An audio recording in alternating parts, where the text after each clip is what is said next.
In the heart of Yamakoro, a village known for its thick forest, red earth, and age-old traditions, lived a man named Ia. He was one of the wealthiest farmers in the village. His barns were always full.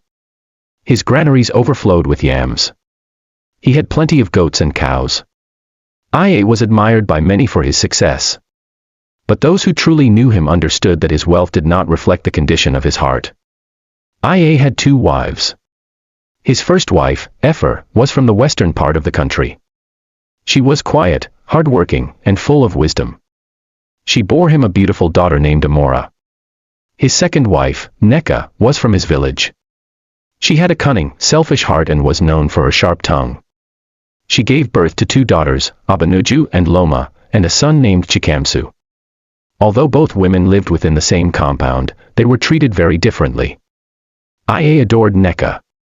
He sang her praises every chance he got and ensured she never lacked anything: gold earrings, new wrappers, special dishes. She always glowed. Amora didn't.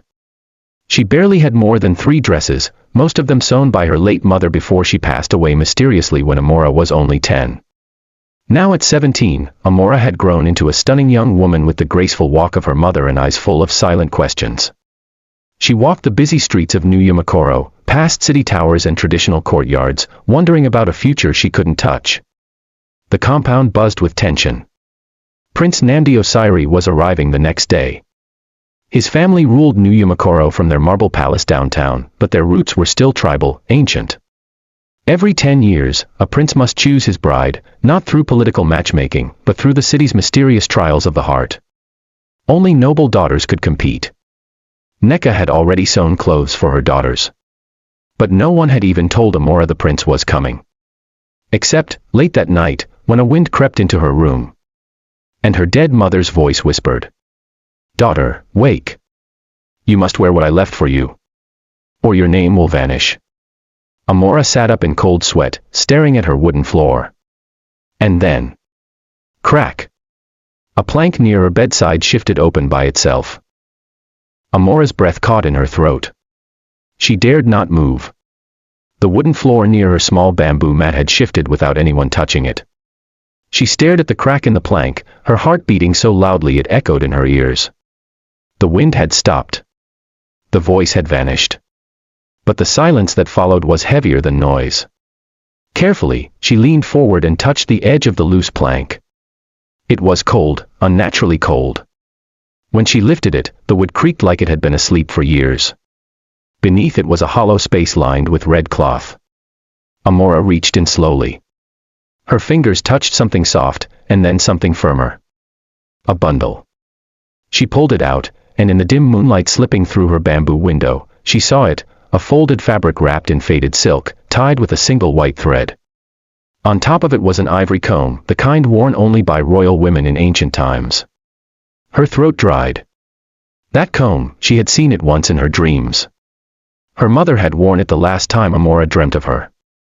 And the silk fabric, it shimmered like moon water, although no candle was lit in the room. She placed the bundle on her lap, her fingers trembling. Then came the voice again, clear, soft, and sorrowful. "My daughter, they will try to bury you with their silence. But I left you this, to rise." Amora jerked her head up, looking around. The room was still empty. Her sister Loma's snores echoed faintly from the next room. Her stepmother Neka's cough came from the courtyard. The world was as it should be, except it wasn't. She untied the white thread. The silk unraveled on its own. Inside was a dress, but not like any Amora had ever seen. It wasn't the traditional wrapper and blouse of Yamakoro women, nor was it the kind of flashy synthetic lace dresses rich girls in the city wore. No. This dress looked like it had been stitched by hands that understood magic. The thread shone silver in the dark, and the fabric smelled like rain and forest leaves. At the hem of the dress were tiny sewn patterns, figures of women holding stars, birds flying upward, and a tree with roots that formed the shape of a crown. Amora gasped. Her hands trembled again, but not from fear this time.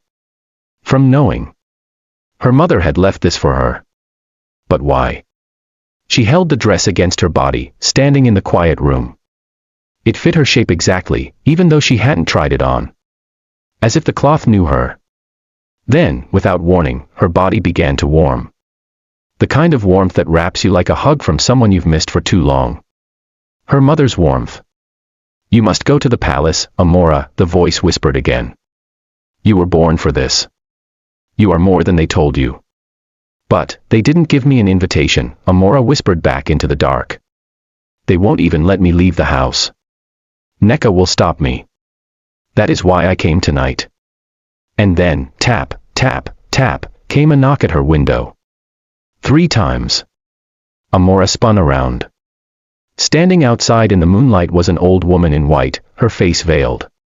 Amora opened the window slightly and peered out. The woman didn't speak. She just held up a sealed envelope. With shaking hands, Amora reached for it and pulled it through the window. The seal bore the crest of the royal Osiri family. An invitation. Personalized. Amora. Her hands flew to her mouth. Tears rushed to her eyes. She looked back up, but the old woman was gone. Only dust remained where her sandals had stood. The air suddenly smelled like camphor and hibiscus, her mother's favorite scent. Just then, from the hallway, she heard footsteps. Heavy ones. Her stepmother. Amora panicked. She shoved the dress back into the silk bundle, slid the plank back into place, and tucked the invitation beneath her pillow. The door creaked open. Neka stood there with her long night wrapper dragging against the tiled floor. You're not asleep, she asked, eyes suspicious. I had a bad dream, Amora lied quickly, keeping her hands still. Neka studied her with those small, sharp eyes that missed nothing. Then she smiled coldly. Don't worry. You'll have more bad dreams soon, she said, and shut the door behind her. Amora sat back, heart racing. This wasn't just a dream. This was the beginning of something big. And whatever it was, her dead mother was leading her straight into it. The night passed slowly, as though the moon refused to complete its journey across the sky. Amora lay stiff on her mat, her ears straining for every sound, her fingers clutching the hidden invitation beneath her pillow. She didn't dare close her eyes. What if Neka returned? What if she somehow sensed what Amora had found? Morning came in a rush of noise. Cocks crowed, firewood cracked in the outdoor kitchen, and Neka's voice rang out like a cracked bell, shouting commands at her daughters. Amora knew the day wouldn't allow her peace, so she wrapped her old scarf tightly around her hair and stepped outside with her broom like she did every day. She swept slowly, distracted. The memory of the shimmering dress under the floorboard was like a heartbeat in her head. The invitation under her pillow felt like fire waiting to spread. She had to protect it. She had to plan. After sweeping, she was ordered to the back of the compound to fetch water. Loma, Neka's youngest daughter, sneered as she passed her with her bucket. Lazy girl. Why are you always dragging your feet? Loma said, snatching the better bucket before Amora could reach it. I'm not lazy, Amora said quietly, I just think before I move. Loma rolled her eyes. You think? Even rats in the kitchen think faster than you. She laughed and skipped ahead. Amora sighed.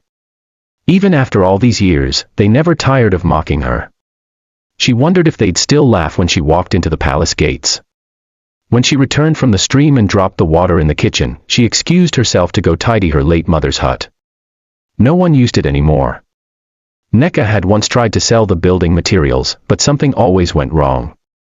Workers fell sick. Nails bent out of shape. Even Chikamsu refused to go near it. It's cursed, they muttered. But Amora felt at peace there. She stepped into the quiet hut and shut the wooden door behind her. Dust floated in the sunlight like glittering spirits. The bamboo walls creaked softly, as though breathing. She knelt and lifted a rusted tin basin from under the bed. Beneath it lay her mother's old chest. Her hands trembled as she opened it.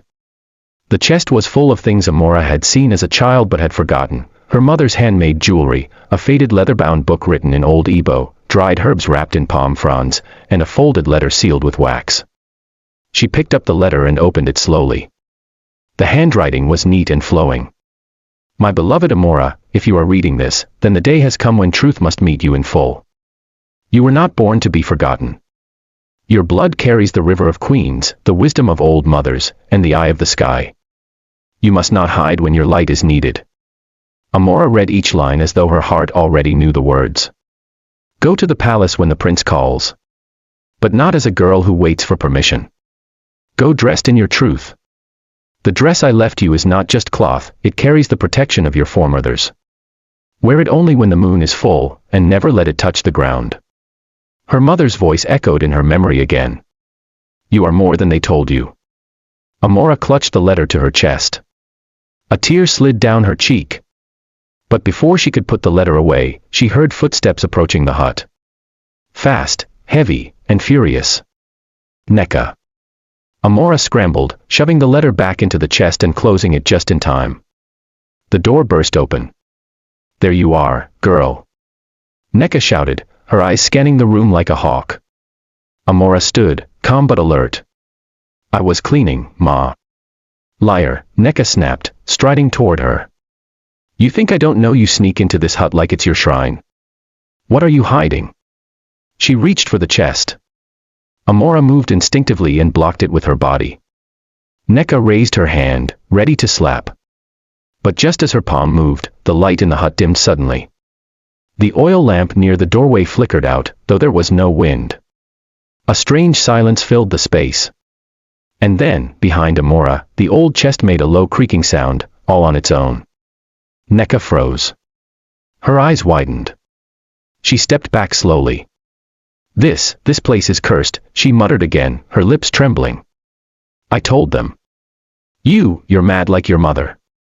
She turned and stormed out of the hut. Amora waited until her footsteps faded before she sank to the ground. Her heart was racing. But her mind was clear now. Her mother was helping her, even in death. And nothing, not Nneka, not fear, not even the rules of tradition, was going to stop her now. The ball was in 2 days. And she had a plan.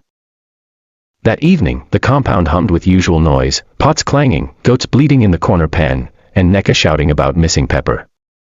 But inside Amora's chest, there was a different kind of fire burning. Time was running out. 2 days until the royal gathering, the event that would bring all the daughters of Yumakoro to the palace. It wasn't just a ball. No. It was where the prince, heir to the Osiri dynasty, would see them all for himself, and choose. That night, Amora lay wide awake, pretending to sleep. Nneka had ordered her to finish all the laundry, grind Pepper with the stone mortar, and sweep the family shrine's entrance, all before sundown. She did it all. Quietly. Without complaint. Because she had a secret. Under her mat was the bundle. And under the loose plank lay the truth. When the compound finally went silent and Loma's snoring turned rhythmic, Amora slipped out from under her wrapper, picked up the shimmering dress, and tiptoed to her late mother's hut. She closed the door gently behind her. The oil lamp flickered, casting long shadows on the bamboo walls. She laid the dress out on the raffia mat. It was still beautiful. But now she saw something she hadn't noticed before, tiny tears along the neckline and one sleeve slightly undone, as if the magic that held it had grown tired with time.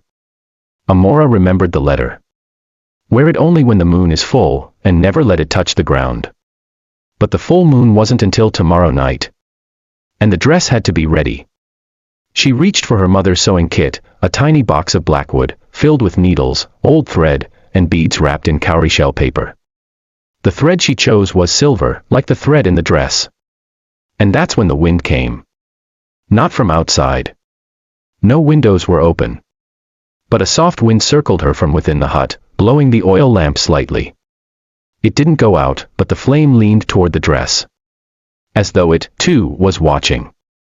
Amora began to sew. Each stitch felt like touching memory. Her fingers didn't tremble. They moved smoothly, steadily, like someone was guiding them. She whispered under her breath, unsure if it was a prayer or a chant. Mama, help me. And help came. Not with noise. But with warmth. As she sewed, her mind flooded with visions, her mother's hand stitching with the same needle, her gentle voice singing lullabies, her smile beneath the mango tree the day before she died. Tears rolled down Amora's cheeks, but she didn't stop sewing. Outside, the night deepened. Owls hooted from the bush. Dogs barked in the far-off neighborhood. Inside the hut, Amora finished the last stitch just as the first rooster crowed in the distance. She held up the dress. It shimmered softly under the lamp, like it was breathing. Alive. The patterns on the hem glowed faintly now, the birds, the trees, the women with stars in their palms. They looked different. Stronger. A pulse of power passed through her hands. Suddenly, her body felt warm again, like 1,000 tiny fires lit inside her chest. Not burning, but awakening. Then she heard it. A voice behind her. Soft. Broken. But real. The palace isn't your destination, my child. It's your beginning. She turned. No one. But a feather, pure white, floated down from the ceiling and landed on the dress. She picked it up gently and tucked it into her sewing kit. Then she folded the dress back into its silk and laid it beside the chest. As she stepped out of the hut into the early light of dawn, she saw someone watching her. From across the compound. Abanuju, Neka's first daughter, stood beside the cooking shed, half hidden by a jute sack. She hadn't moved. She hadn't blinked. Amora froze. Did she see the dress? Did she hear the sewing? Their eyes locked for a moment. Then Abanuju turned and vanished into the shadows. Amora's heart sank. Tomorrow was the full moon. And somehow, the war had already begun.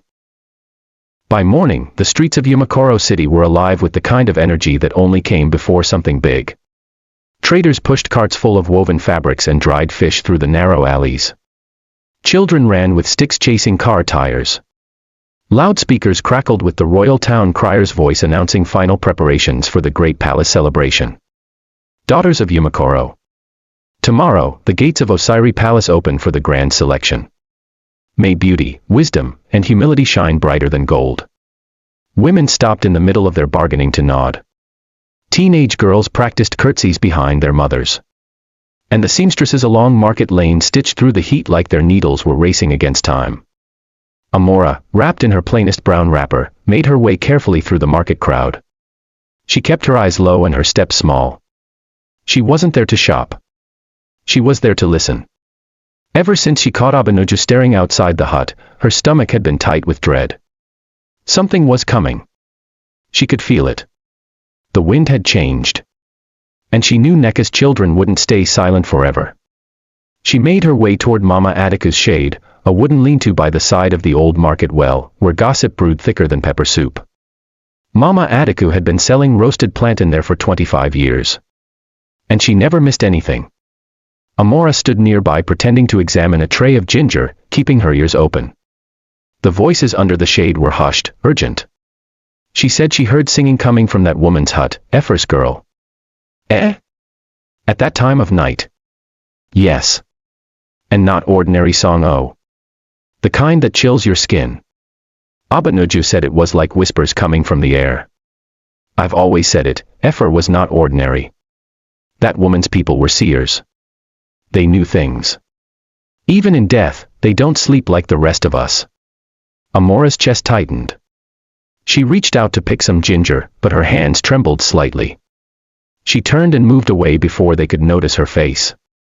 She had confirmed it. Abanuju had told someone. Worse, she had told Mama Atiku. And if Mama Atiku knew, soon the whole village would know. Amora walked faster, weaving through yam stalls and rows of tomato baskets. The sun above was harsh, but her thoughts were harsher. She needed to protect the dress. If someone tried to steal or damage it. Amora. She froze. That voice, male, gentle, and unexpected. She turned. Standing there, between a stall of smoked tilapia and a rack of second-hand shoes, was Azugo, the local tailor's apprentice. Tall, soft-eyed, and always smelling like freshly ironed fabric. He smiled. I've been looking for you, he said. She hesitated. Why?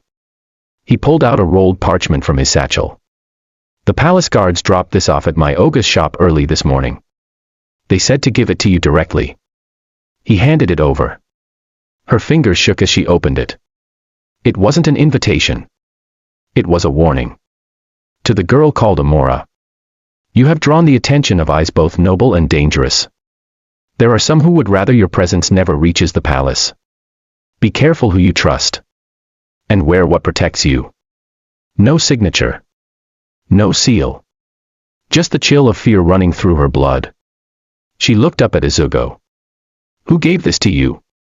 He shook his head. They were masked. Royal guards. Said nothing else.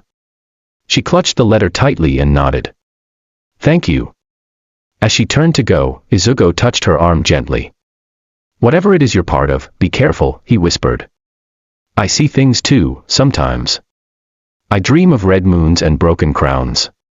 She blinked, startled. What? But he had already turned away, disappearing into the crowd. That night, back at the compound, Amora didn't eat. She didn't sweep. She didn't answer when Neka yelled her name. She slipped quietly into her mother's hut again. Lit one oil lamp. And opened the chest. The dress was still there, untouched, safe. But beside it now sat something new. A pair of sandals she had never seen before. They weren't ordinary. They shimmered faintly, the straps woven with patterns of sun and moon. And a note beside them read, "Now your feet can walk where the world said you couldn't." She gasped. Her dead mother was still watching. Still sewing her story into the living world. But others were watching too. And not all of them wished her well. Deep within the stone corridors of Osiri Palace, beneath the marble staircases and behind carved lion doors, was a room few had ever entered, a room lit only by blue fire and ancient silence. The Chamber of Ancestry. It was where the royals came to consult the oracle. Not the ones who wore beads and danced in the market square. This oracle didn't walk on feet or speak with a mouth.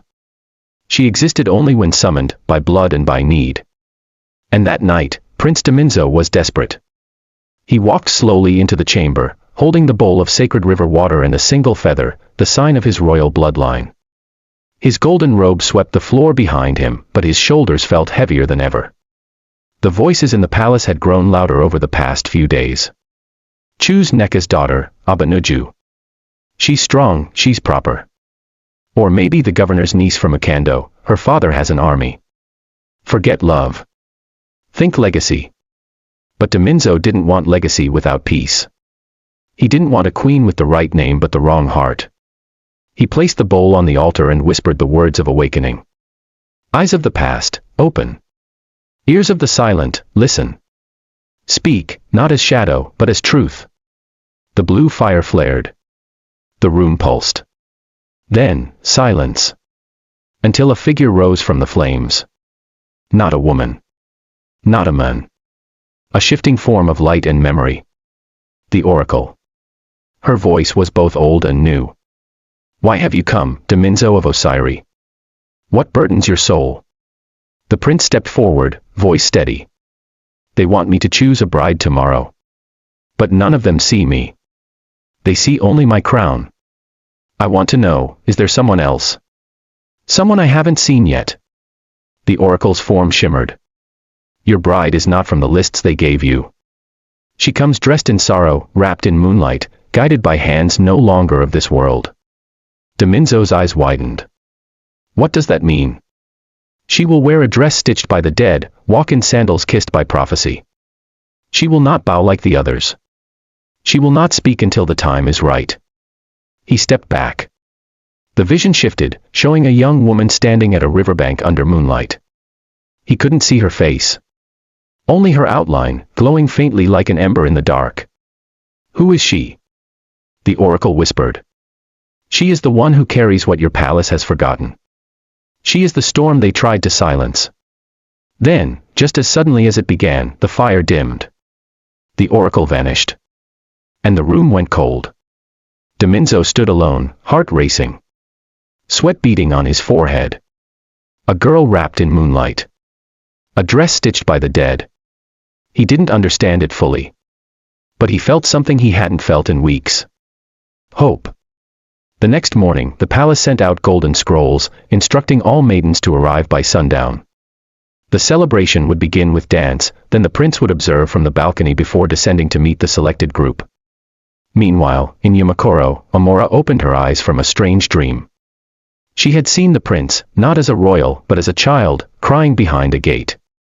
She had walked up to him, placed a hand on his cheek, and whispered, "They won't choose me. But you will see me." As she got up to fold her now complete outfit, her stepsister Loma banged on the door. "You've been summoned to sweep the front gate. And don't take all day with your witchy face." Amora ignored her. She opened her mother's chest one last time, picked up the glowing sandals, and slipped them onto her feet. They fit perfectly. But as she walked toward the gate, a heavy wind blew through the compound, stronger than any storm wind. Every pot in the courtyard shook.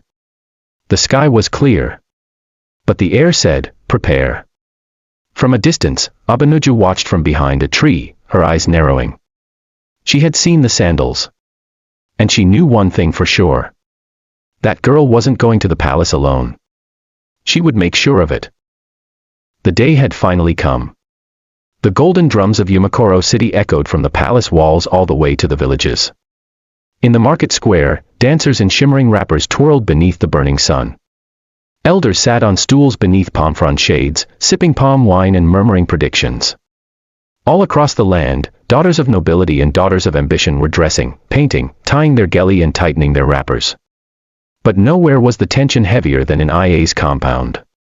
Inside the wide, brown earth courtyard, the three daughters of Ia were getting ready, each in their own way.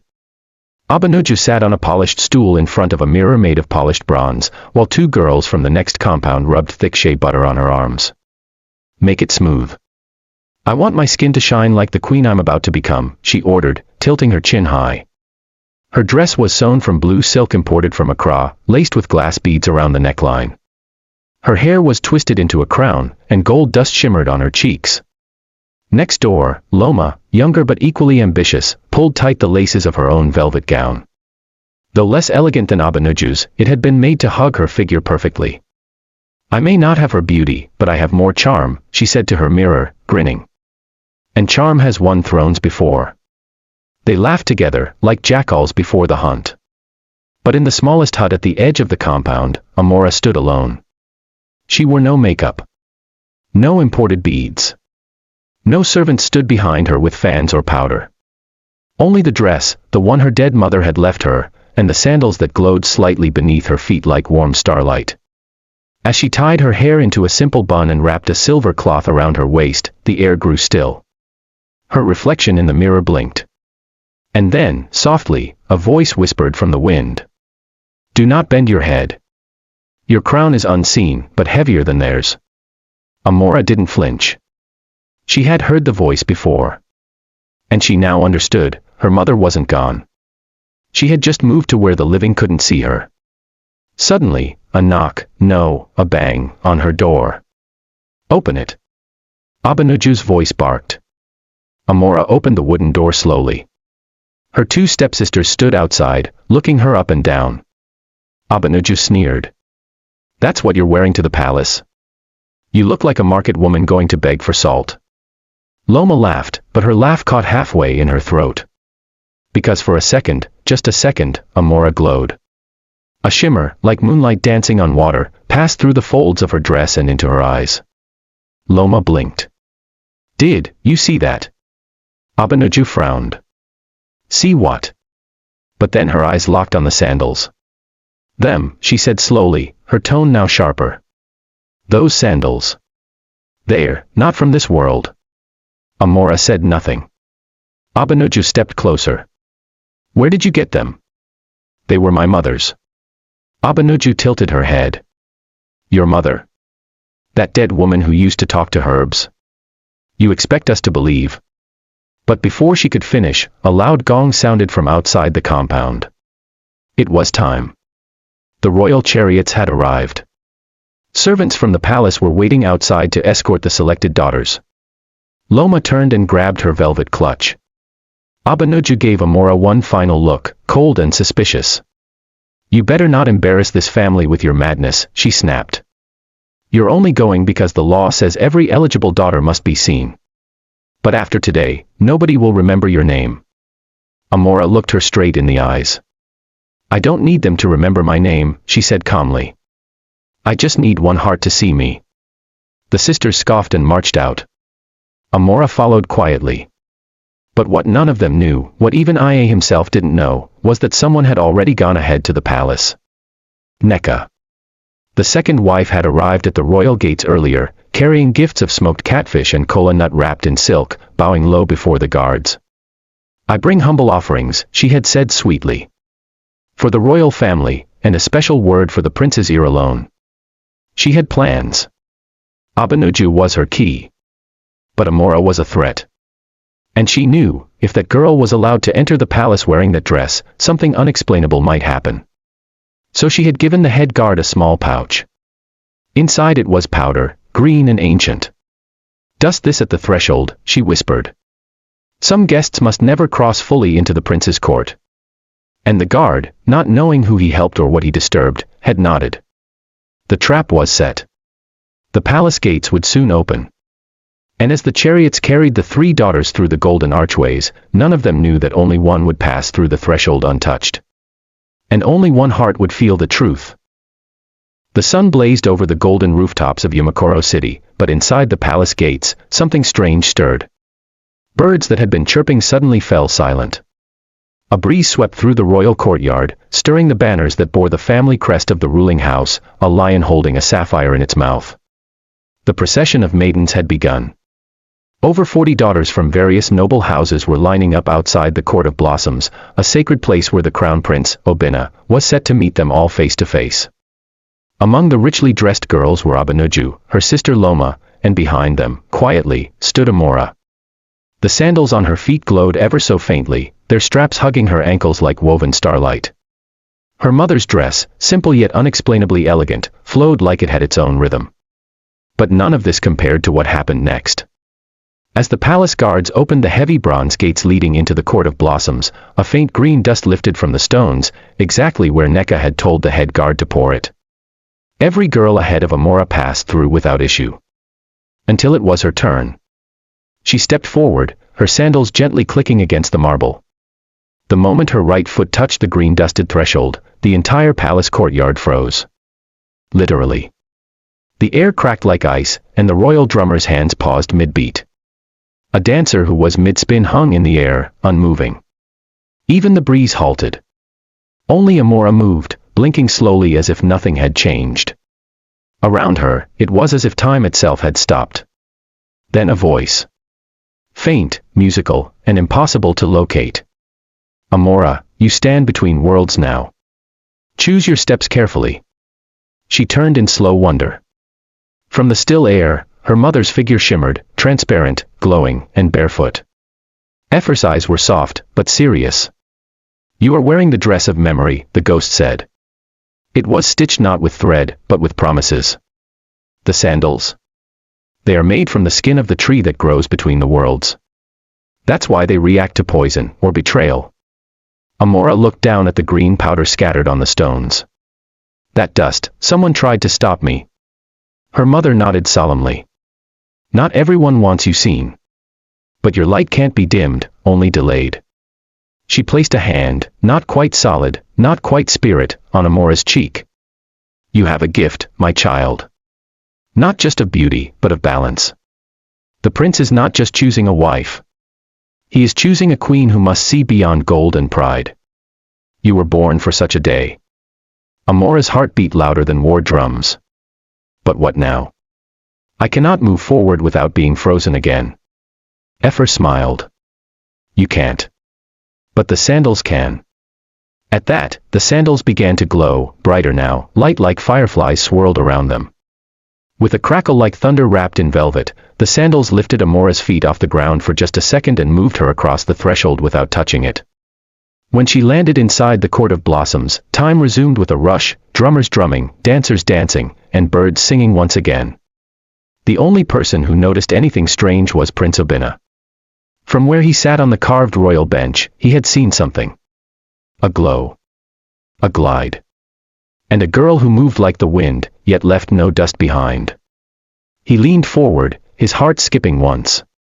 Who is that? He whispered to his chief advisor. The men squinted. From the records, that's Amora. Daughter of Ia the farmer. First wife's child. Obina watched as Amora took her place among the other maidens. But it was like all the color in the room faded behind her. The girls in velvet and beads blurred into background. Only her did he see. But while Obina's heart leaned forward in curiosity, Abanuju's heart clenched in rage. She had seen the glow. The prince's gaze. And worst of all, the sandals. Something was wrong. She used something, she hissed to Loma. Magic. She cheated. Loma looked unsettled. I told you. I saw her glow before. She's not normal.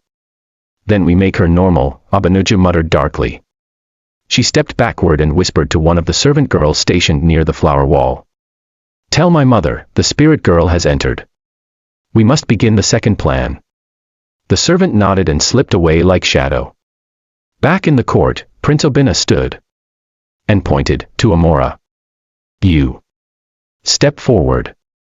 Gasps rippled across the room. No one had expected the prince to speak so soon, let alone single someone out. Amora looked left and right, unsure. Obina smiled faintly. Yes, you. The one who came in last. I saw you before I even opened my eyes this morning. He didn't know why he said that. But something inside him stirred, a whisper, an echo, an ancient pull. And behind her, unseen by everyone else, Amora's mother whispered again. The palace remembers. But so does the darkness. The palace bell rang again, once, then twice. It was a signal. One that meant a decision was about to be made. But inside the Court of Blossoms, the true story had just begun. Prince Obina stood tall in front of Amora, eyes searching hers like a man who saw something familiar but forgotten. The room was quiet. Nobles watched in stunned silence. The other maidens held their breath, their hopes fading like evening light. Even Abanuju, who always carried herself like royalty, stood frozen. Her hand clenched behind her back. The prince spoke slowly, his voice calm, but full of authority. Where did you learn to walk like that? Amora lowered her gaze. Your Highness. I didn't learn. The sandals, they carried me. Obina's brows furrowed. Sandals that carry a girl over cursed ground. He turned to his mother, the queen mother seated at the side, dressed in deep indigo silk, her eyes sharp as blades. Mother, have you ever seen such a thing? The queen mother did not blink. Only once. And that time, it ended in blood. Murmurs broke out in the crowd. The king, old but alert, banged his royal staff for silence. What do you mean, my queen? The king asked. The queen mother rose slowly. There was once a girl.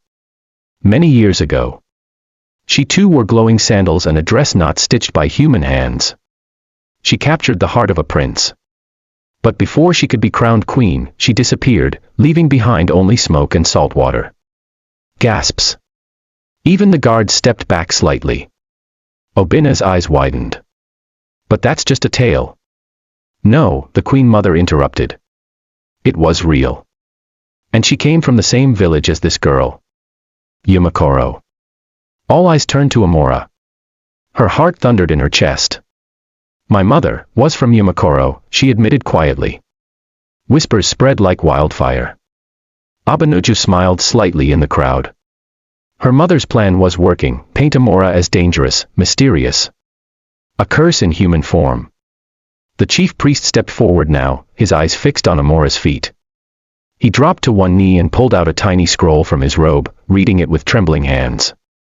These symbols match the ancient language of the River Covenant, he whispered. It was a promise made by a mother to protect her daughter from the 3 betrayals.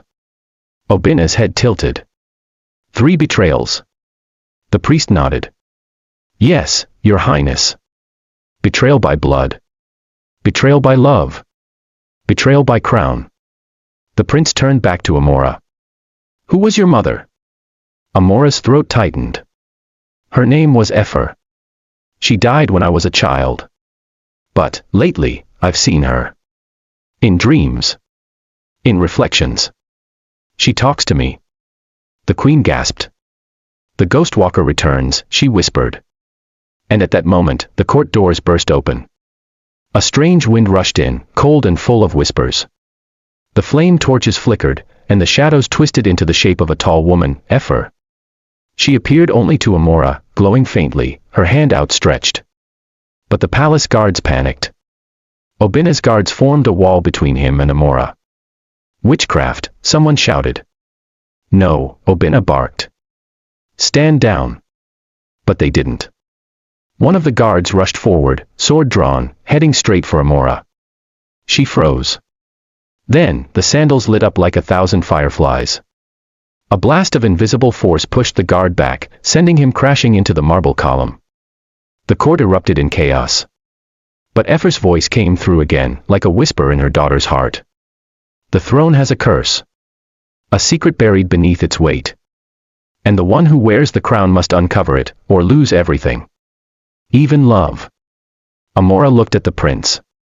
He didn't move. But she saw it now, the dark shadow wrapped around his royal seat. It was shaped like a crown, but its edges were dripping with black oil. She blinked. It was gone. Obina's face was pale. He had seen it too. You saw it, she whispered. He nodded. There's something beneath the throne. And just then, behind the curtain wall of the court, Nneka watched in silent rage. Her plan had failed, for now. But the second betrayal would come soon. She would make sure of it. Because if Amora became queen, Nneka's children would never taste power. And she had waited far too long to let that happen. The palace did not sleep that night. Though the stars blinked gently above Yamakoro City, within the royal walls, the air was tense and heavy, like something was watching from the shadows. In his chambers, Prince Obina could not close his eyes.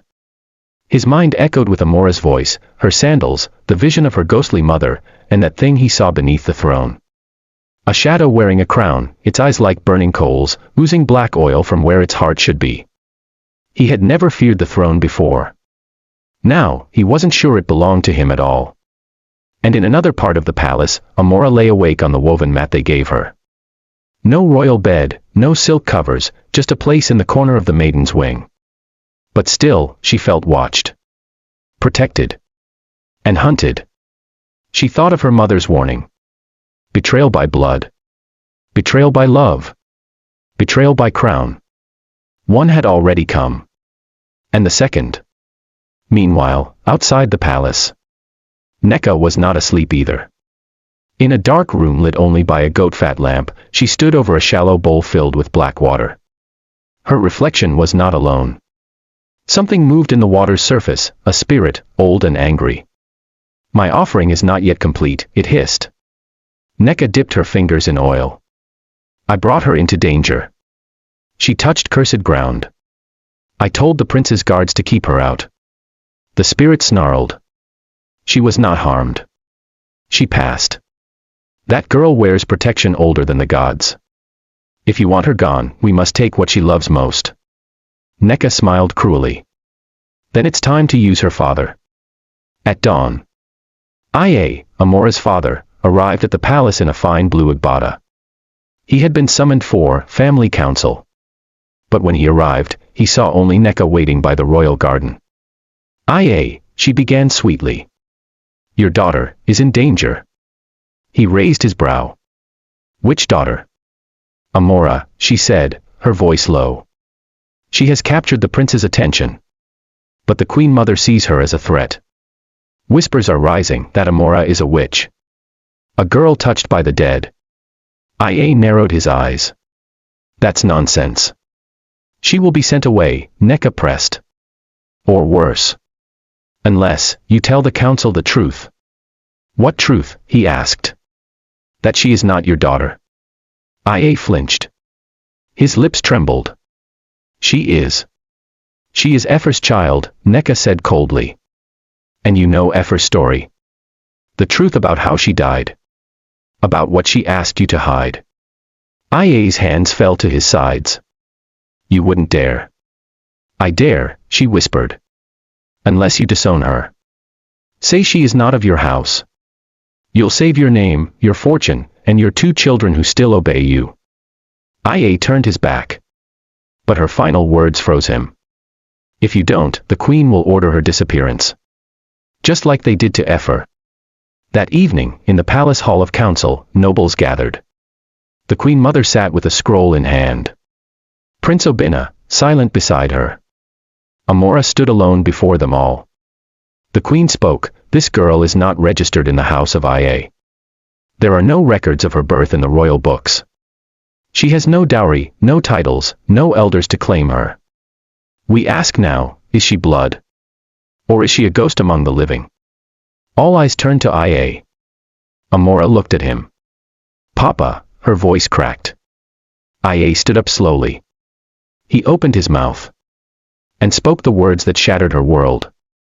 "I do not know this girl." The room gasped. Even the prince stood in shock. Amora's knees buckled. "But I'm your daughter," she whispered. "You named me Amora. You." "I knew your mother," Ia said, not meeting her eyes. "But she never said the child was mine." Silence followed. And just like that, betrayal by blood was complete.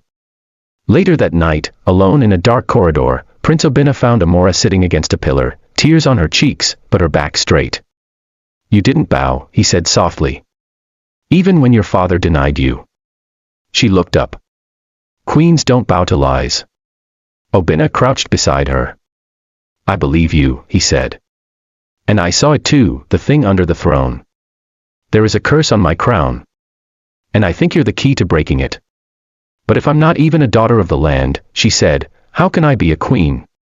He smiled faintly. "Maybe you're more than a daughter of the land. Maybe you're the child of something greater." She didn't answer. But deep inside her, her mother's voice whispered again. "Second betrayal has passed. But the third will cost your heart." The throne room was locked for the night, but its silence was not peace, it was watchful. Somewhere within its ancient stones, something stirred beneath the golden seat of power. A voice. Faint. Cold. She must not wear the crown. But outside the throne room, the city was stirring again. News of Amora's public rejection by her father had already spread like smoke in dry harmattan. In the markets, elders debated. In the taverns, whispers thickened. Some called her cursed. Others called her chosen. And in the prince's chambers, Obinna stood before the royal crown. It was carved from ancient bronze, studded with a sapphire the size of a man's fist. He had worn it during rituals, council meetings, and royal feasts. But now it looked different. He reached for it. The moment his fingers touched the edge, a sharp whisper sliced through his mind. "She will destroy you." He yanked his hand back, breathing hard. "No," he muttered. "No, she is the only one who sees the truth." Behind him, the Queen Mother entered quietly, her presence as powerful as thunder in distant hills. "You look tired, my son." Obinna turned slowly. "The crown whispered to me." She did not look surprised. "It does that," she said. "To those who carry unclean thoughts." He blinked. "Unclean." She stepped closer. "You desire a girl who is not of noble blood. A girl whose past is soaked in death and secrets. That crown was forged by kings who killed their own brothers to hold it. It does not welcome weakness." Obinna stared at her. "What are you saying?" The Queen Mother's eyes sharpened. "I'm saying that if you love her, the crown will never rest on your head. You will fight it until it devours you. But if you forget her, cast her out for good, it will bend to your will." Obinna's voice dropped. "So that's the choice. Love, or power." The Queen Mother smiled sadly.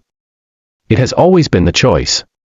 Elsewhere, in the abandoned eastern wing of the palace, Amora wandered alone. She had been banished from the maiden's wing after her father's declaration. No noble girl wanted to share space with a false daughter. But Amora was not crying. She was listening. The walls whispered to her, stone voices, old and cracked, hidden beneath paint and silk. They told her where to walk, what door to open. And then, she found it. A chamber beneath the palace, sealed with stone. The same chamber her mother once described in a dream. With trembling hands, Amora placed her sandals on the carved stone symbols. The floor glowed. The door creaked open. Inside, there were no jewels. No swords. Only bones. A skeleton sat on a broken stool, a crown lying at its feet, cracked down the middle. The air smelled of forgotten sorrows. And on the wall, written in blood-red ink, "She who wears the true crown must first die to the world."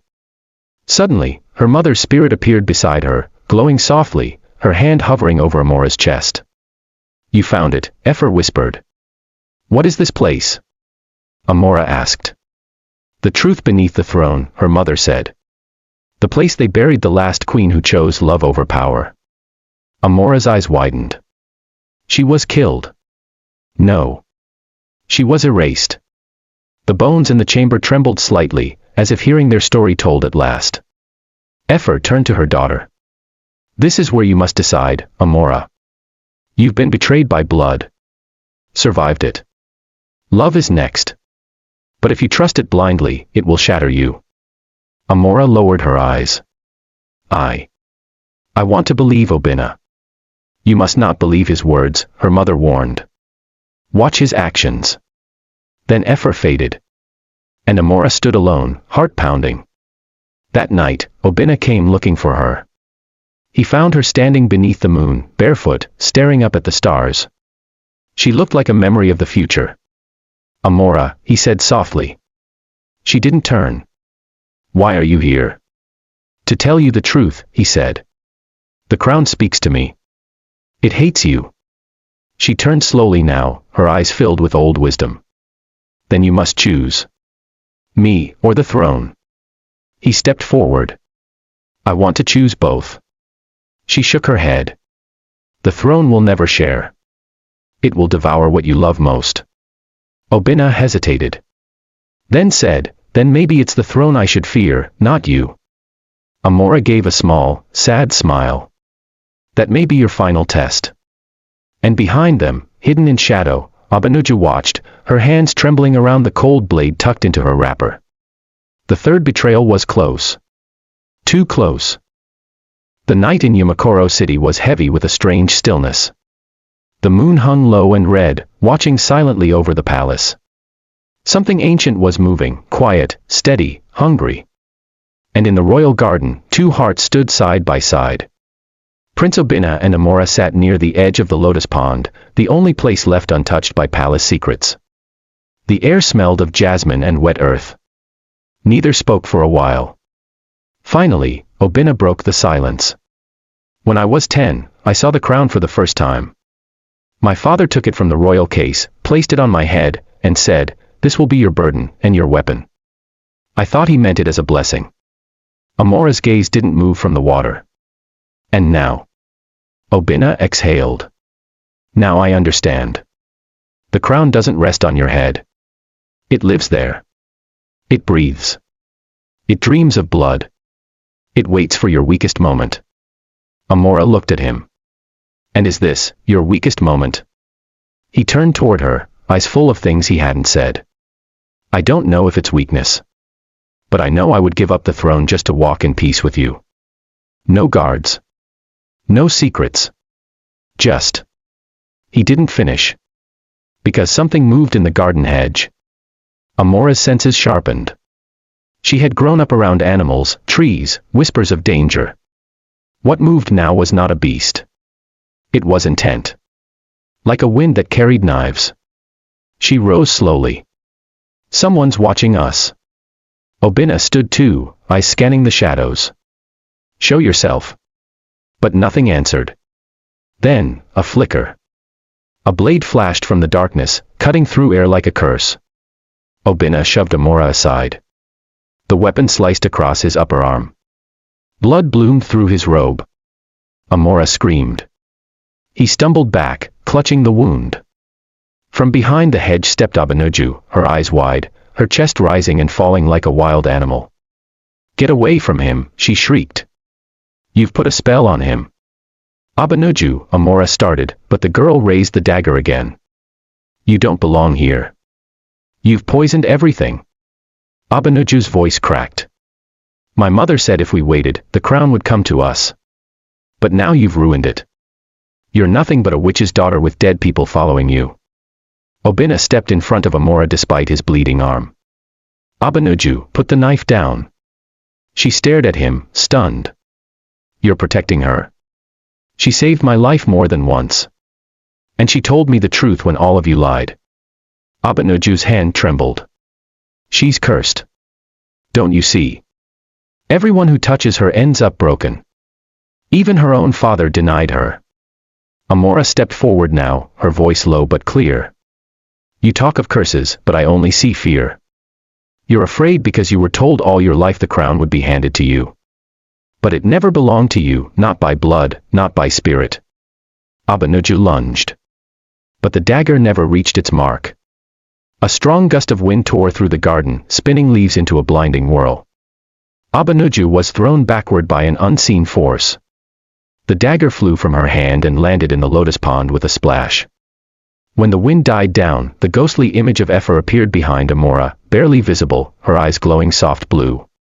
Abenuju scrambled to her feet, terror in her eyes. She's protected by the dead, she whispered. She's not of this world. She ran. Obinna collapsed to his knees, his face pale from the blood loss. Amora rushed to his side. Obinna. Hold on. His eyes fluttered open. The blade was poisoned. She tore a piece of cloth from her wrapper, pressing it against the wound. Stay with me. Ephor's ghost hovered close. There is a root, she whispered to Amora. The black leaf that grows behind the old palace well. Crush it. Boil it. It will draw the poison out. Amora nodded, tears slipping down her cheek. She looked at Obinna. Don't die. You're not allowed. He managed a weak smile. I'd rather live with you than rule alone. She kissed his forehead and ran into the night. Deep within the palace walls. Nneka waited in her chamber, fingers twisting a string of black beads. Abenuju burst in, panting and wide-eyed. She called the wind. The ghost was there, Mama. I tried to. Nneka slapped her hard across the face. You were not supposed to touch him. You fool. Her voice shook with rage. Do you know what you've done? If the prince dies, everything ends. Abenuju collapsed onto the floor, sobbing. I just wanted what you promised. Nneka stared into the distance, her jaw clenched. You wanted a crown. But you gave her a story. You turned her into the girl who risked her life to save a dying prince. She paced now. She's rising, Nneka whispered. No matter what we do, she's rising. By morning. Obinna lay in the healing room, breathing easier. The black leaf root had worked. Amora never left his side. The Queen Mother arrived, flanked by palace guards. She saw her son alive, and the girl by his side. For the first time, the Queen didn't speak. She simply looked, at Amora's steady hands, at the prince's peaceful face, and turned away. She didn't have the strength to stop what was coming. Later that day, the court messengers arrived. They posted a new decree in the palace courtyard. By royal decision, the prince shall choose his bride from the remaining maidens within 7 days. The final royal dance will take place under the red moon. The city buzzed with excitement. But beneath the ground, in the chamber of bones, a crack spread across the ancient crown lying on the stone. The curse was waking. And so was Amora's destiny. In 7 days, the prince would choose his bride. In 7 nights, the city would witness the ancient Red Moon Festival, a sacred event held only once every 30 years, under the blood-colored moon that bathed Umakoro City in crimson light. But this time, the dance would not just be a celebration. It would be a test of fate. A test of love. And a test of power. The royal courtyard was being transformed. Silk banners stitched with golden thread waved in the wind. Black-clothed workers hammered wooden poles into the ground to raise the canopy where the sacred dance would take place. The scent of incense and roasted yam filled the air. Every maiden chosen to dance had been summoned to the palace. Their task, prepare for the final display of grace, charm, and nobility. Only one would win the prince's heart. And one would disappear forever, as the legend said. The people whispered this part only behind closed doors. When the red moon rises, the crown sees through lies. One will be chosen. One will be cursed. Amora stood before the seamstress, arms stretched, as a team of old women sewed a dress of deep green and silver around her. They had never dressed her before. But now they worked silently, their hands careful, respectful. Something had changed. After saving the prince, the rumor of her courage spread like fire in the dry season. Even the commoners who once spat at her name now called her the girl with the ghost mother, or simply, the girl who cannot die. Still, Amora felt hollow. The wound Obina carried was healing, yes, but not quickly enough. And in his absence, the other girls whispered louder. Especially her stepsister, Loma, whose beauty had always turned heads. I heard he's still too weak to stand, Loma said loud enough for others to hear. Maybe he will not dance at all. I heard, another maiden added, that if he cannot dance, the Queen Mother will choose for him. They all looked at Amora. She said nothing. But deep inside, her mother's voice echoed again. The third betrayal will come at the moment you believe you are safe. 2 nights before the red moon. Amora went to see Obina. He sat beneath a neem tree in the healing courtyard, his arm wrapped in clean linen, his skin pale but his smile warm. She walked toward him slowly. I didn't think I would see you again before the dance, she said. He nodded. The healer said I should stay away from excitement. Am I excitement now? She teased softly. He laughed, and then winced. Only you could make me bleed and smile at the same time. She sat beside him. The air smelled like rain was coming. Do you trust me? He asked. Amora turned to him. With my life. He reached into his robe and pulled out a small object wrapped in red cloth. What is that? She asked. He unwrapped it. Inside was a tiny carved bone pendant, shaped like a flame. Very old. Very strange. This, he said, was given to me by the temple priest. He said it was once worn by a queen who danced under the red moon and survived. Amora's eyes widened. There was a queen who survived. Only one, he replied. But the scrolls say she vanished after. Her name was wiped from the records. Amora remembered the bones beneath the palace. The writing in blood. The warning. She who wears the true crown must first die to the world. She looked at the pendant. Why are you giving this to me? She asked. Because I'm afraid for you, he said. And because, if the crown turns against you during the dance, this might protect your soul. Her hands trembled slightly as she took it. She tied the pendant around her neck. Then, as the night wind rose, they sat together in silence, 2 young people caught between history and destiny, between love and fear. The night of the red moon. It came slowly, like a whisper across the rooftops. The people gathered in the city square, faces turned upward as the moon blushed into a deep red glow. The drums began, slow and low, like a heartbeat. A single line of flame circled the dance floor. The girls were dressed in rich fabrics, gold, indigo, crimson, sea green. Their eyes painted with dust from sacred stones. Each one hoping. Each one trembling. The prince, though still weak, sat on a raised throne, his arms still bandaged, but his crown sitting gently on his head. His face was unreadable. The Queen Mother stood beside him. The moment had come. The dance of queens would begin. Each maiden would dance one by one. The prince would raise his left hand if unimpressed. His right if pleased. But if he stood, it meant he had chosen. And no one, not even the queen, could change that. Abanuju danced first. She moved gracefully, her body sharp and smooth like a blade. The crowd clapped politely. Obina raised his left hand. Next came Loma. Her beauty drew gasps. Her movement was slow and seductive, her gaze locked on the prince like a panther watching prey. Obina raised his right hand. Then, the others followed. Some stumbled. Some soared. One girl fainted from nerves. Then came the final dancer. Amora. As she stepped into the fire-ringed circle, the moonlight turned her green and silver dress into a flowing river of starlight. The crowd fell silent. Even the flames seemed to lean in. She danced slowly, like she was not trying to win, but to speak. Every movement told her story, her mother's love, her father's betrayal, her pain, her rising, her courage. And then, her final move. She bowed not to the prince. but to the bones of every forgotten queen. At that moment, the pendant around her neck began to glow. The fire rose. The ground trembled. And from the darkness behind the prince's throne, a long shadow slithered forward. The crowd gasped. A figure made of smoke and bone stepped into the ring.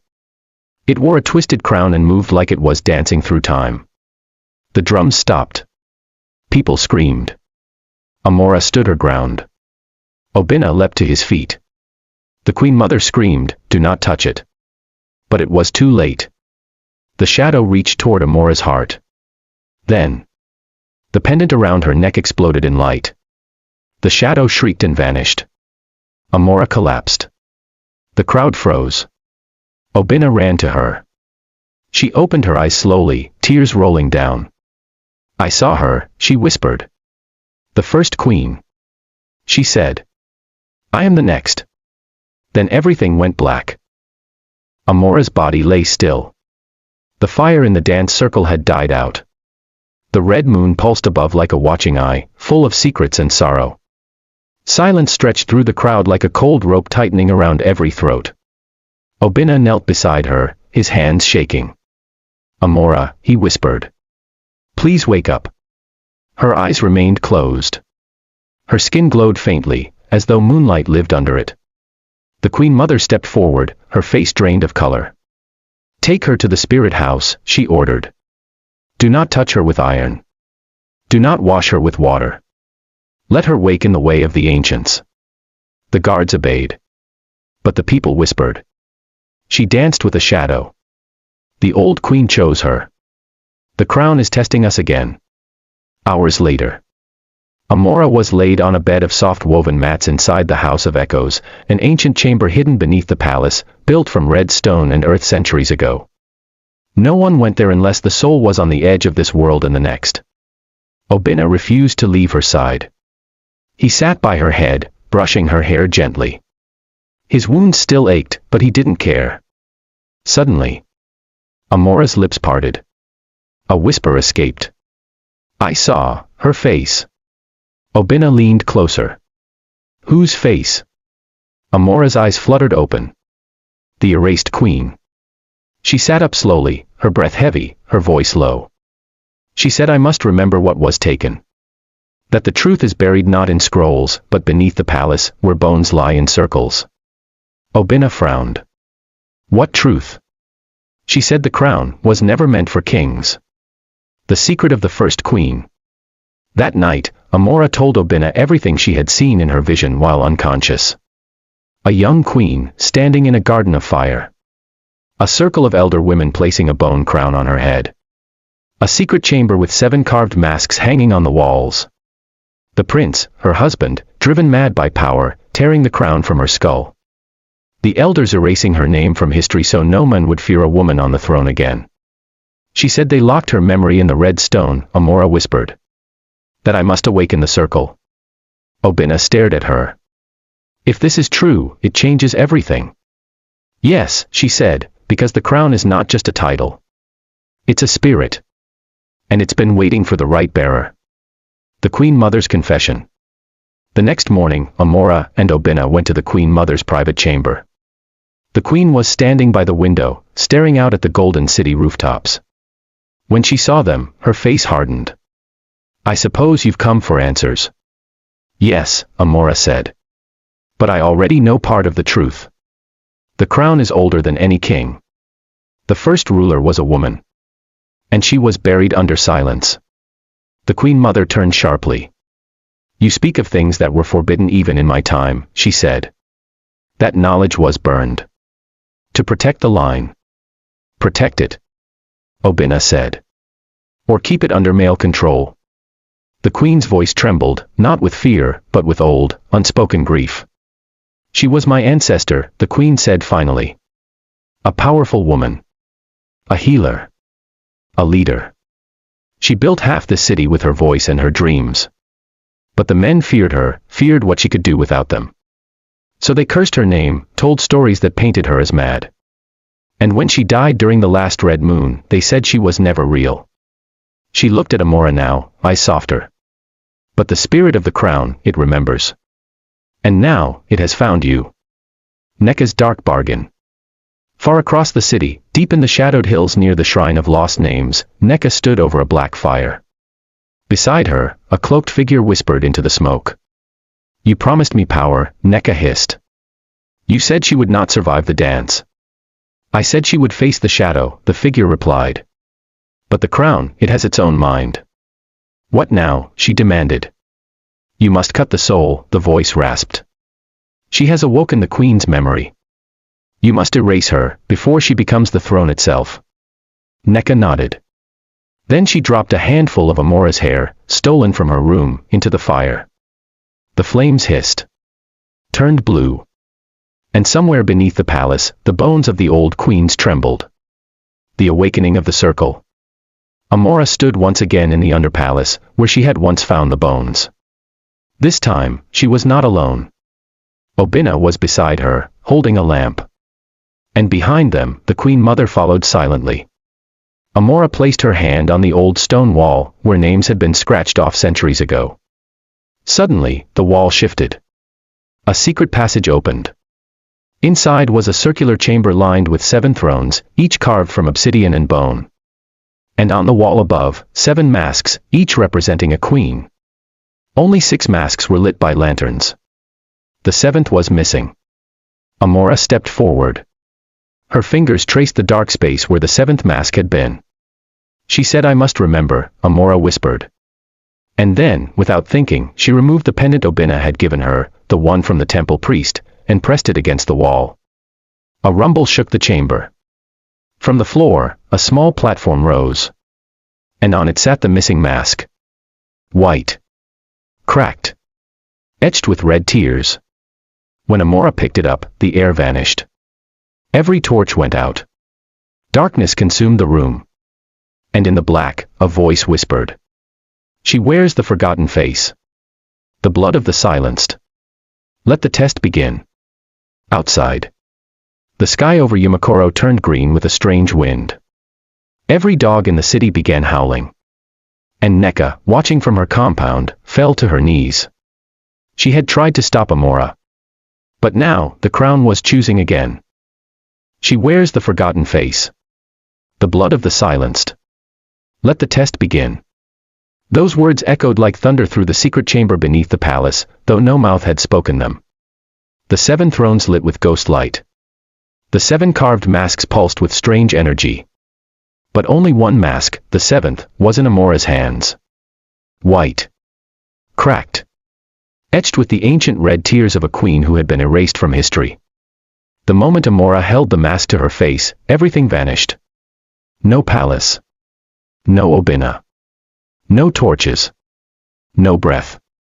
No time. Only memory. A vision of the past. She stood now in a city that looked like Yumakoro, but far older, wilder, and taller. The buildings shimmered with silver roofs and red glass windows. Sacred birds flew over marble walkways, and palm trees danced in rhythm to music played by unseen hands. And in the heart of this ancient city, stood a woman in gold and ash, wrapped in cloth too fine to touch, crowned with a circlet made of bone and flame. The woman turned. She looked like Amora. But older. Stronger. And behind her eyes burned knowledge so deep it hurt to look at her too long. I am the 7th, the woman said. I was the beginning and the cost. Her name, Amora suddenly knew, was Queen Iloa. Iloa lifted her hands. Around her, 6 other women sat on thrones of fire and water. They were the 6 queens who had ruled before her. Ghosts of memory. Spirits bound to truth. This was our city, Iloa said. We built it. Ruled it. Loved it. But we made one mistake. Amora swallowed. What? Iloa's voice shook. We trusted love. Iloa showed her a memory. A young prince from a foreign tribe had come to Yumakoro as a guest. He had charm, intelligence, and a gift for words. Iloa had fallen in love with him, not as a queen, but as a woman. She had broken the ancient oath and given him part of the crown's secret, that the throne listens only to the worthy, and only to those who bear the 7th mark. But he had betrayed her. He gathered jealous elders, bribed priests, poisoned public minds. And on the night of the red moon, he had stabbed her through the back, while she danced the ritual of power. I bled into the throne, Iloa whispered. And it still remembers my death. Amora shook. Then why did no one speak of you? Because my name was struck from the Book of Rain. And the elders who feared what women could be, wrote a new beginning. Iloa touched Amora's forehead. You wear my face now. But the crown must not just recognize you, it must obey you. Return to the living. Amora gasped. She was back in her body, on the floor of the secret chamber, drenched in sweat. Obina was shaking her shoulders gently. You disappeared. You just vanished. I saw her, Amora whispered. Queen Iloa. I know what they did. I know everything. The Queen Mother stepped forward. Her eyes were red, as though she had been crying in silence. I feared this day would come, she said. But maybe it is time. Amora turned toward the thrones. The other 6 masks had dimmed, but the 7th burned bright in her hands. What do I do now? She asked. The Queen Mother said simply, finish the circle. Take your seat. The next morning, Amora summoned the 6 highest priestesses of the city to the hidden chamber. No kings. No elders. Only women of blood, truth, and spirit. One by one, they placed their hands on the thrones. Their voices joined in old chants long buried. And then, Amora stepped forward. She placed the 7th mask on her face. Immediately, the circle began to rise. The chamber cracked open like a flower blooming upward. Earth shifted. Stone screamed. Above ground, in the city square, a new shrine broke through the palace garden. People screamed. The Queen Mother appeared before the crowd and raised her hands. Let it be known, she said, that the 7th queen has awakened. The throne now belongs to the circle again. Meanwhile, in Neka's compound, Neka tore apart the walls of her shrine, smashing vases and throwing charms into the fire. It was supposed to be me, she cried. I bore him a son. I obeyed the rules. I gave up my own blood. But no spirits answered. Only silence. Then, Chikamsu, her son, entered. Mother, he said carefully, people say the throne has changed. That the queen's mask has returned. Neka froze. She turned, her eyes wild. If that girl becomes queen, she hissed, we are nothing. She pulled a scroll from her chest and handed it to him. If anything happens to me, she said, go here. The bone oracle will give you what I could not. He hesitated. Do you understand? He nodded, terrified. Then she smiled, a sharp, broken thing. No one takes the crown from me. Not even the dead. Though she was now publicly accepted as a queen-in-waiting, the law of Yumakoro required one final test. She must survive a night of questions, a ritual where the crown spirit would test her will, her memory, and her worth. No food. No water. No sleep. Only questions. She would be locked in the mirror temple for one night and face her own fears in reflection. The doors closed. Amora sat alone. The mask lay in her lap. The first question came, not from a voice, but from a mirror that shimmered like oil. Would you trade love for power? Amora answered. I don't want to choose. But if I must, I will take power, so no one else has to lose love again. The second mirror asked. What if Obina turns against you?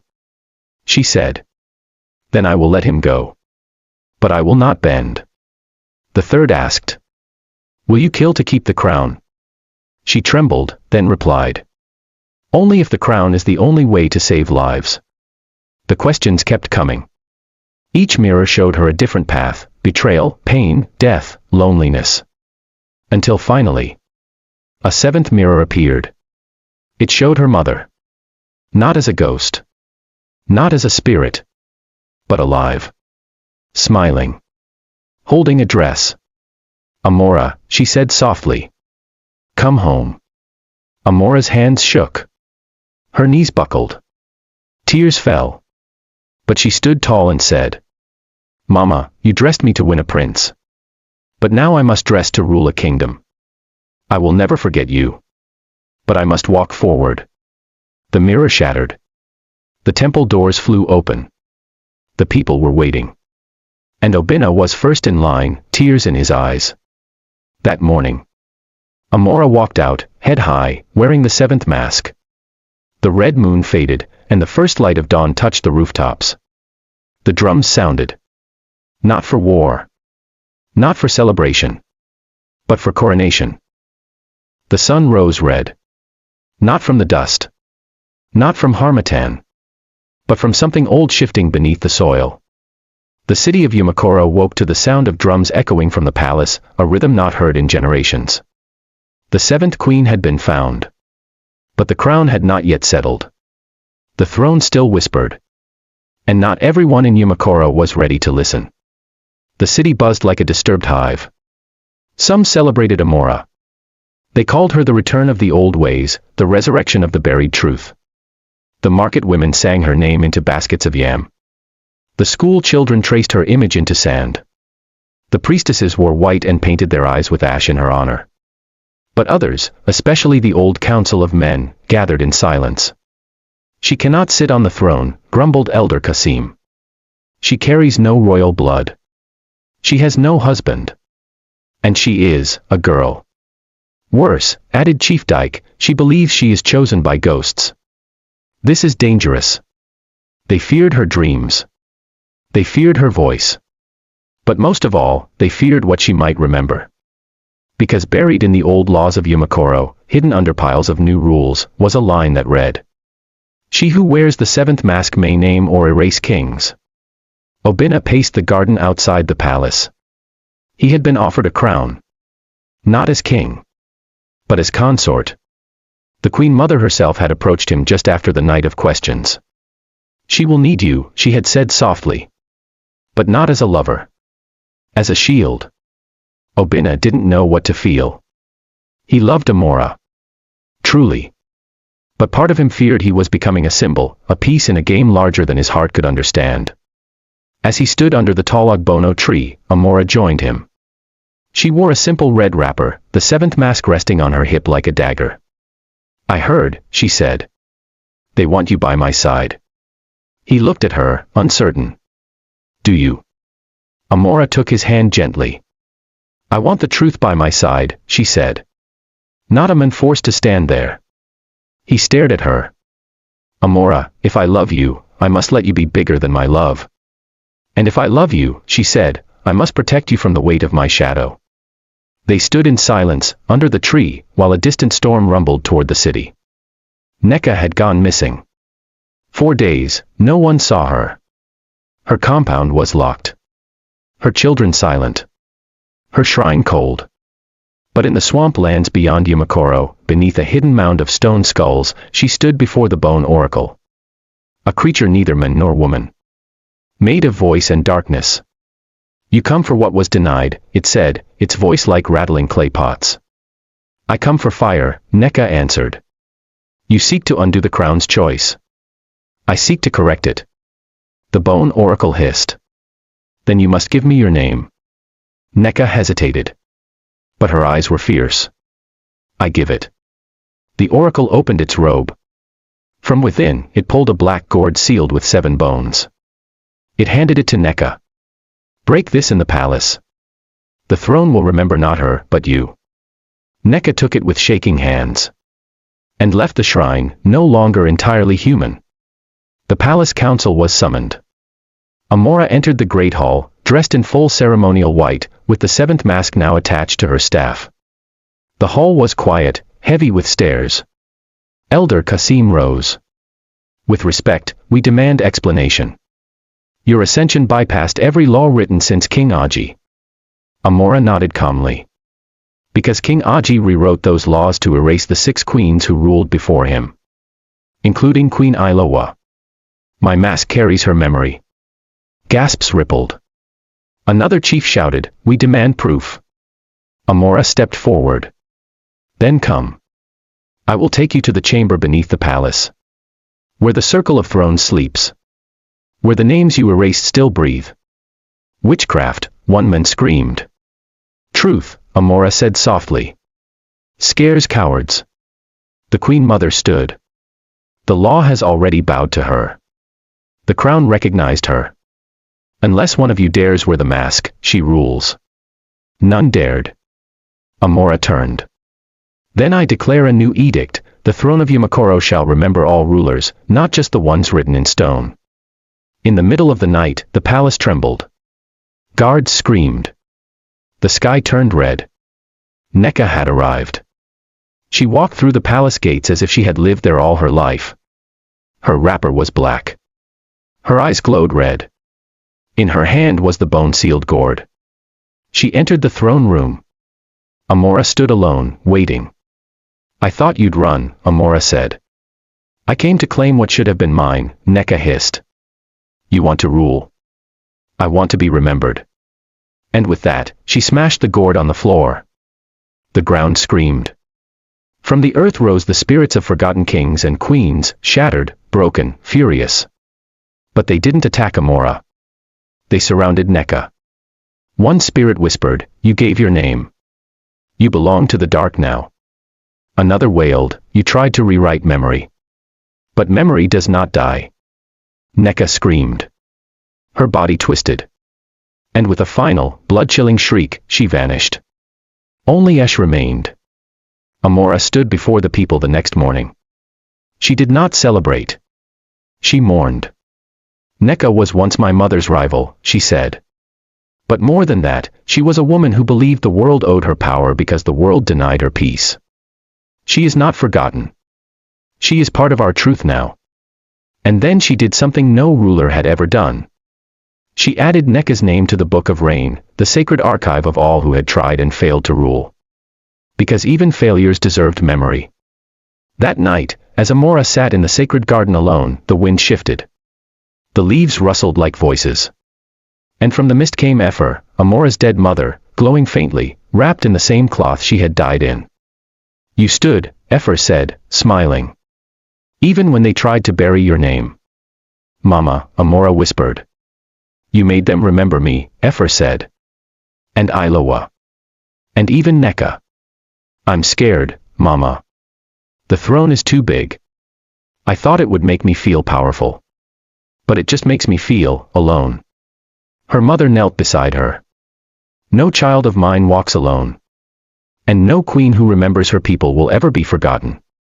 And then, her spirit faded with the wind. But her warmth remained. All thrones are built from bones.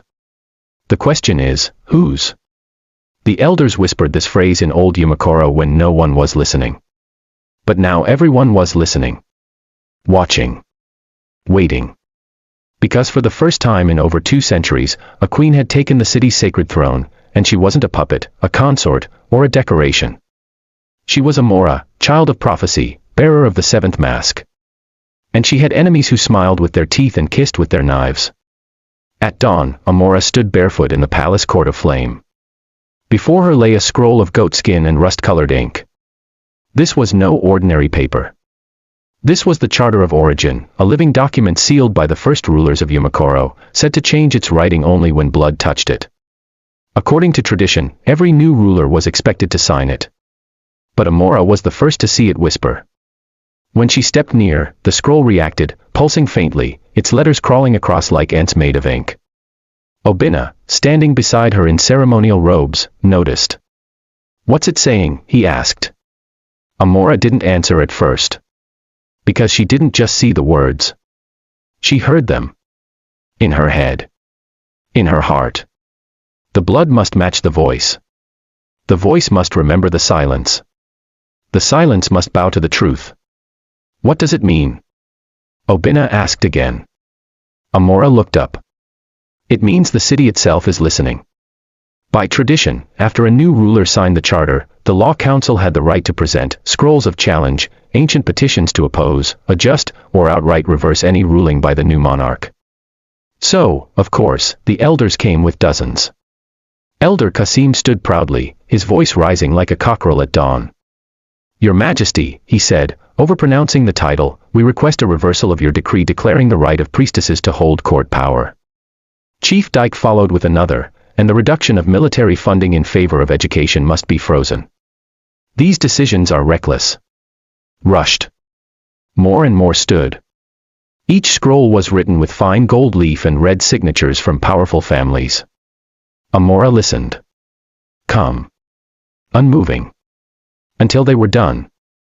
Then, she stepped down from her throne and took a simple, sharp blade from a ceremonial box.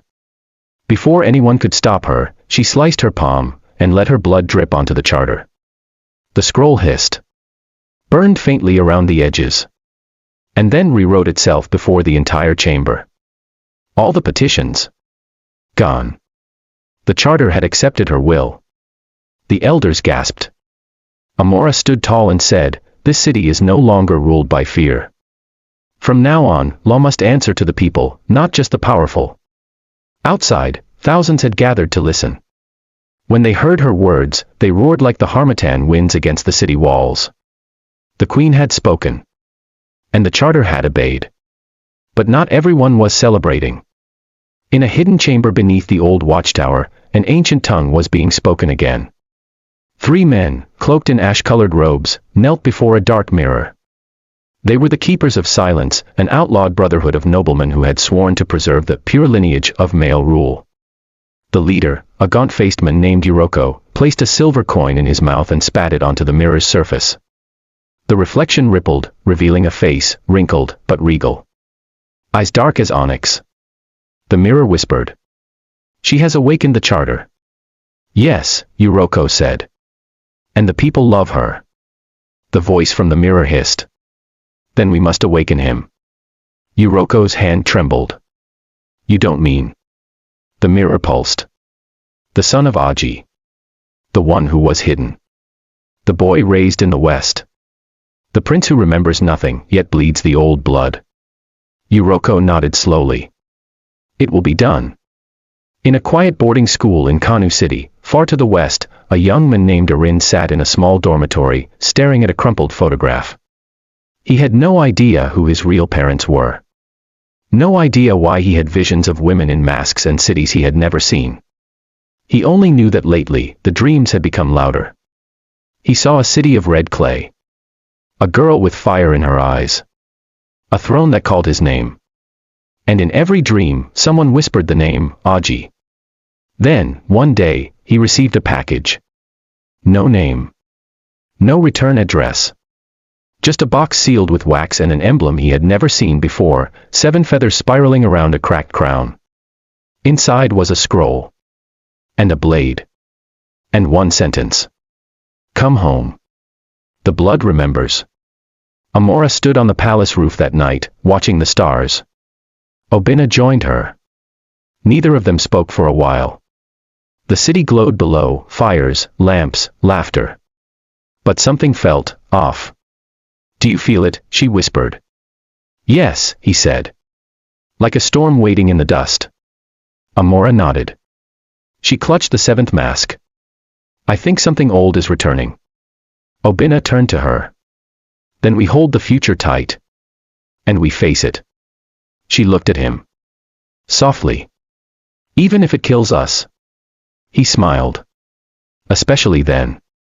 Deep below the palace, the bookkeeper, an old woman blind in both eyes but sharp in every word, shuffled through scrolls that hadn't been touched in a century.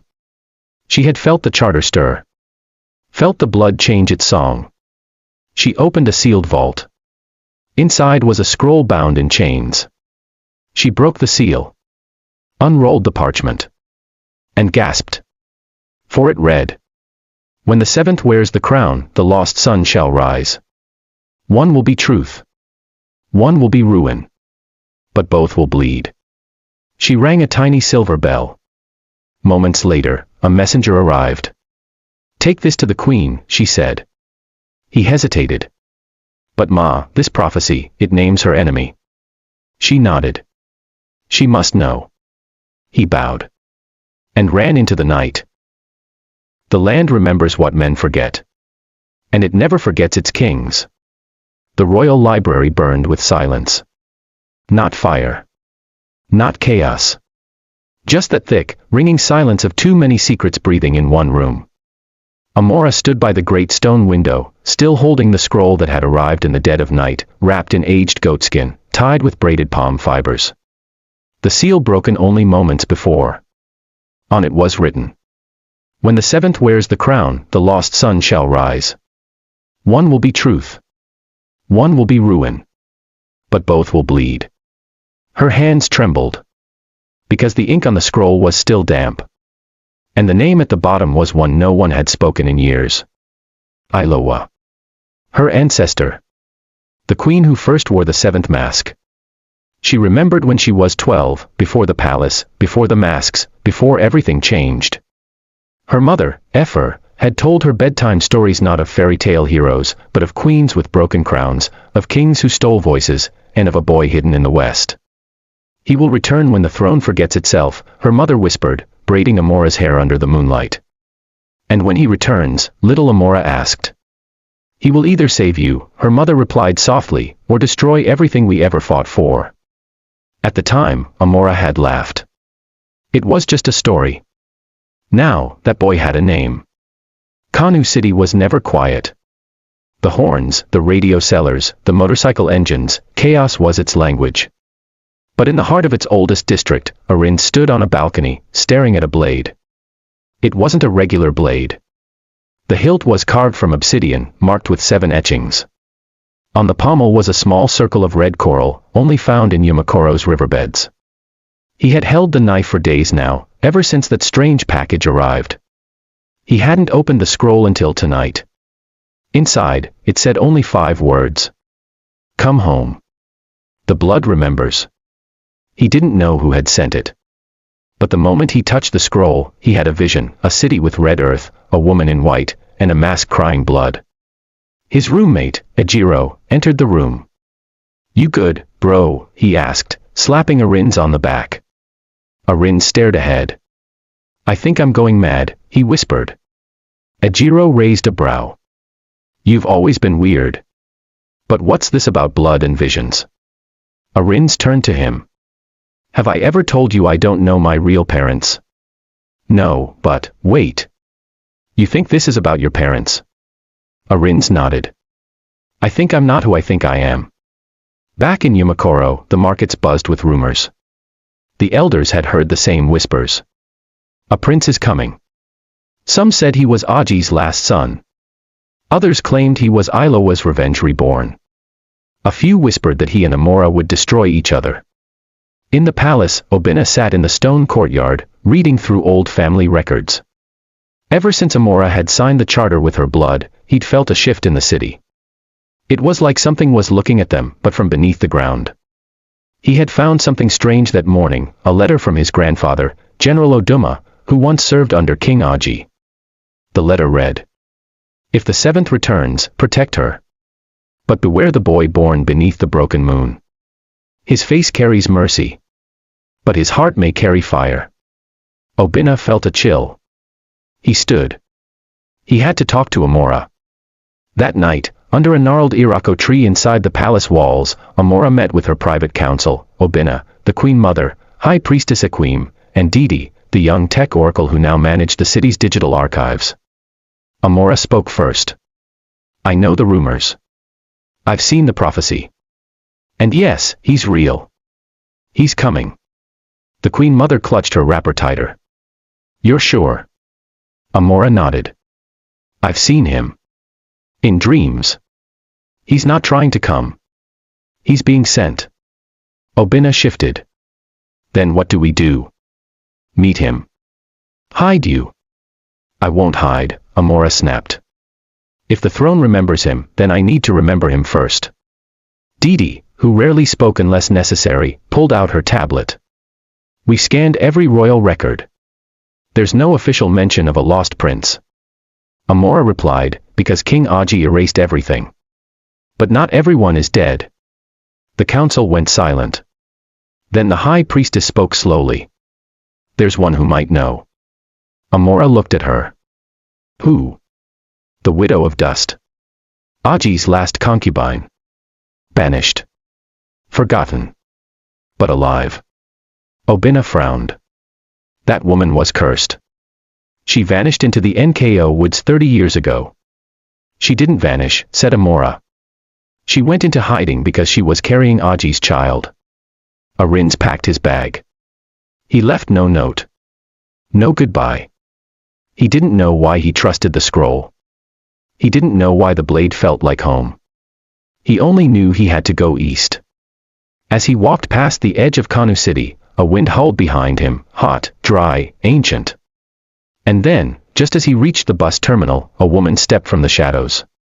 She was barefoot. Her hair wrapped in a black scarf. Her eyes white as chalk. She said one word. Remember. Then she disappeared. And in that instant, Arins remembered nothing. But he felt everything. In Yumakoro, Amora followed Obina down the hidden staircase beneath the old palace chapel. At the bottom was a single stone slab, untouched for 100 years. No one knew what was under it. But Amora did. She knelt, touched the stone, and whispered, Ilowa. If you live in me, let the truth rise. The slab cracked. And beneath it lay a box. She opened it. Inside was a painting of a boy with her eyes. But it wasn't her. It was him. And in the corner of the painting was a name, written in ancient Adaka script. Arins. Born of Aji. Hidden from the fire. He will rise when the mask breaks. The palace of Yumakoro was never silent anymore. Since Amora took the throne, the city moved with whispers, some adoring, some accusing, and some simply afraid. But on this night, she wore no crown, no mask, and no royal colors. Just a gray wrapper and sandals. She moved like shadow through the back gate with Obina and Priestess Equim beside her. They were heading toward the forbidden forest of Nko, a place the villagers still called the Forest of the Forgotten. Do you think she's truly alive? Obina whispered. She must be, Amora replied. She was Aji's secret. If there is one person who can confirm if Arins is real, it's her.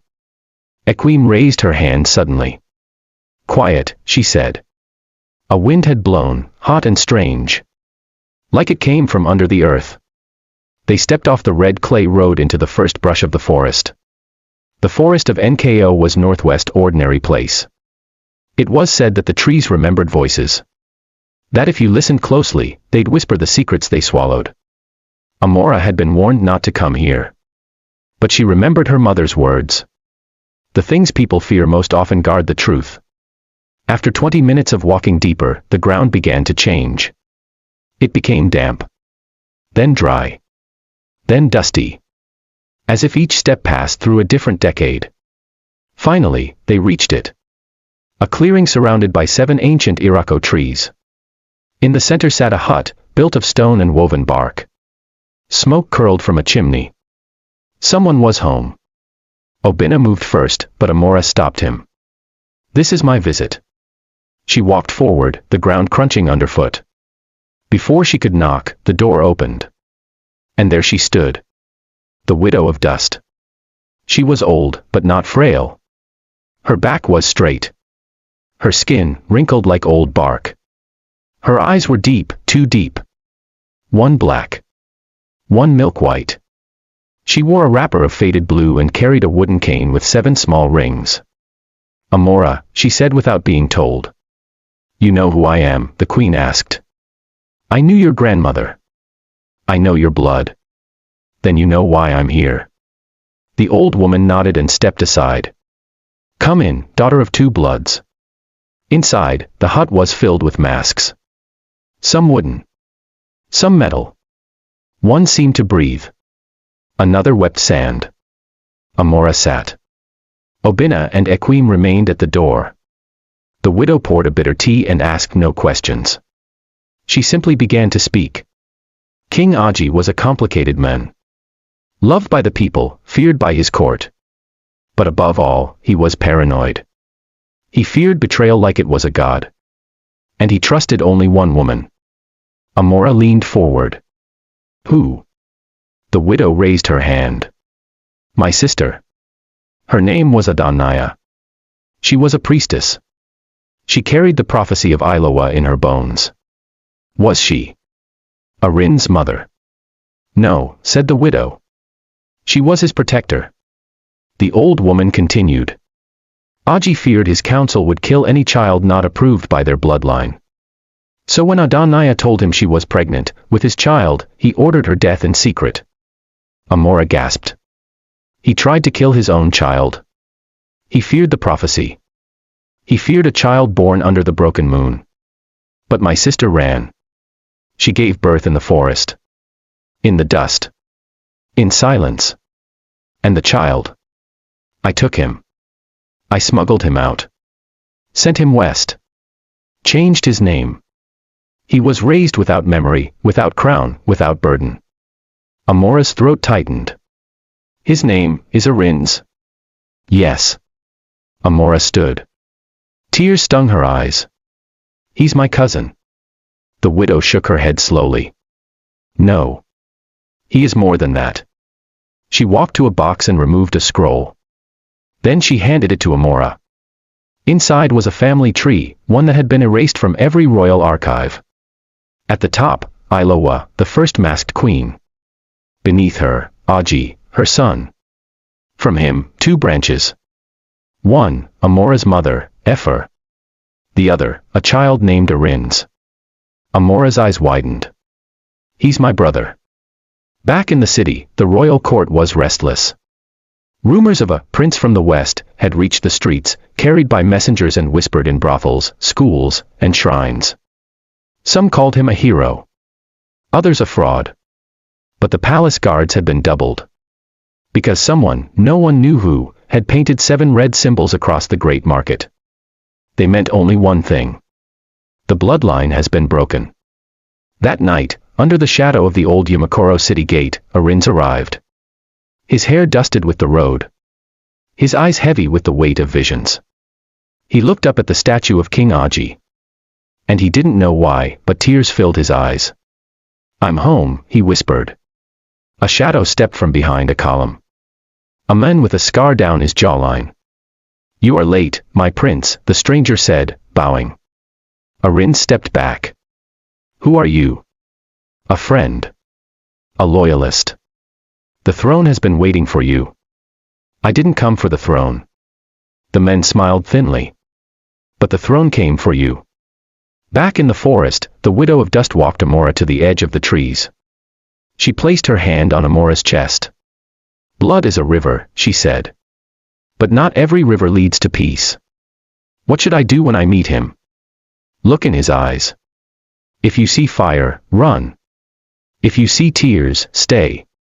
Amora turned to leave. But before she walked away, the widow spoke again. There is one more thing. Amora stopped. If he takes the throne, the widow said, you will die. The next day, Yamakoro did not wake up as usual. No market cries. No radio noise. No clinking of pots. Just a strange, humming silence, like the city itself was holding its breath. Everyone had heard the news. A man from the west has entered the city, and he looks like the old king. Some said he was a fraud. Some swore they saw the royal crest tattooed beneath his collarbone. Others whispered he walked like Aji, with the same slight limp in the left leg.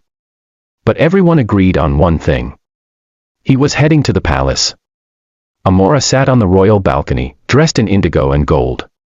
She wasn't wearing the 7th mask, yet. It sat beside her, watching her. As if it, too, was waiting for the truth. Below, the palace gates opened slowly. The crowd outside surged forward. Guards held them back with raised staffs. And there he was. Arins. His hair tied back, his boots red from the clay road, his eyes, so much like her mother's it made her chest ache. Obinna stood beside her, tense. You're sure it's him? He asked. No, Amora whispered. But I feel it in my blood. Equim appeared behind them. He carries the mark of Ilowa. It glowed when he passed the city shrine. Amora turned slowly. The shrine hasn't glowed in 100 years. Then this is no ordinary man, the priestess said. He is what was promised. Or what was warned. They did not meet in the throne hall. Amora chose the room of mirrors, an ancient chamber built of glass, silver, and smoke. No echo. No tricks. Just reflection. It was where truth had no place to hide. She waited alone. Then the door opened. He stepped inside. They stared at each other for a long time. Amora's voice cracked first. You look like her. He didn't ask who. He knew. People tell me I look like ghosts, he said softly. You're not a ghost. I don't know what I am. She studied him. Your name is Arins. I think so. You were raised in Kanu. I was raised to believe my mother was a cleaner. That I was nobody. That my father died in a market brawl. Your father, she said, stepping closer, was a king. He laughed bitterly. Then I am the bastard of a crown I never asked for. Amora reached into her wrapper and pulled out the scroll from the Widow of Dust. She held it out. He took it. Read the family tree. His hand trembled. You're my sister. Yes. The word fell between them like a stone in a still pond. Then silence again. Later that evening, the palace held a private rite. The council of elders, the queen mother, Equim, Obina, and the most powerful mask keepers gathered beneath the moon. A long table of ancient wood held 7 masks, one for each era of the kingdom's rule. 6 were black, gold, or copper. But the 7th mask was different. It was white. Bone white. Made not of wood, but of carved shell and spirit stone. It was said the 7th mask saw things no eyes could see, truth, betrayal, the shape of a soul. Amora stepped forward. Arin stood beside her. The elders demanded silence. And then, in unison, they said, let the mask choose. One of the elders held it aloft. Walked to Amora. Held it close. The mask hummed faintly. It warmed.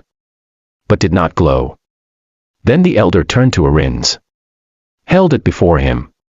And the mask. Lit with flame. Gasps. Some elders stood.